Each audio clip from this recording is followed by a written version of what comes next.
And welcome back to another devotion. I am Pastor Roy Carlin here at Woodlawn Christian Church in Lake City, Iowa, and this devotion is for Tuesday, June 10th of 2025.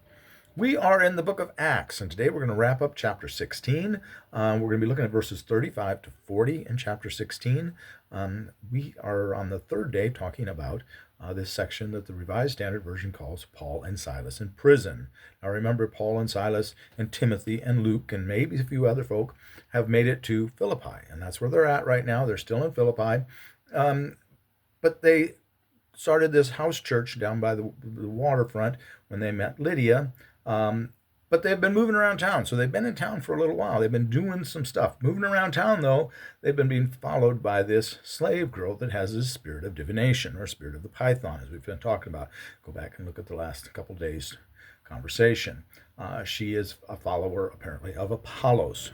She has to do with the Oracle of Delphi, but she's a pythoness, is what she is. She's demonically possessed, is what we would say. And she's been following Paul around, and Paul got tired of it and cast out that demon out with you, away with you. And her owners weren't too happy about that because she was telling fortunes and to some degree of success, apparently. And her owners had been getting income from her telling people's fortunes. And so they dragged Paul and Silas in before the magistrates, and they say, hey, these guys, oh, wait, we can't say they cast out a demon because the magistrates probably wouldn't believe that Paul and Silas had the power to do that. They're telling people to do things that are not according to our customs. And what they're referring to there is that they're going around talking about Jesus as one God, not multiple gods, and also not to follow the cult of the emperor. In the Roman culture, you worshipped before, first and foremost, you have all these other plethora of gods that you've got. They've just got this multitude of gods that they worship. Quite confusing and wrong.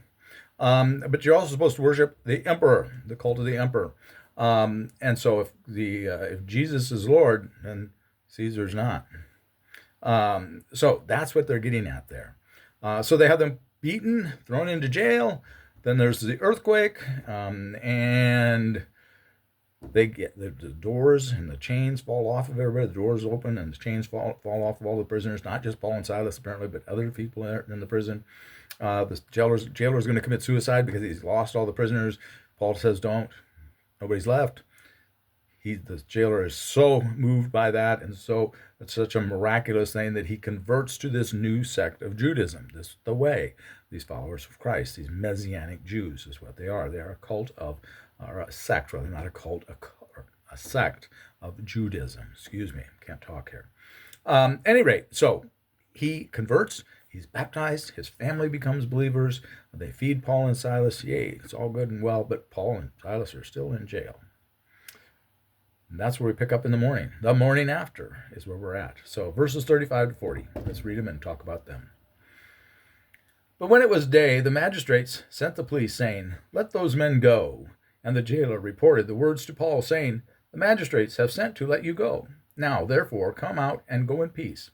But Paul said to them, they have beaten us publicly, uncondemned men, who are Roman citizens, and have thrown us into prison. And do they now cast us out secretly? No, let them come themselves and take us out.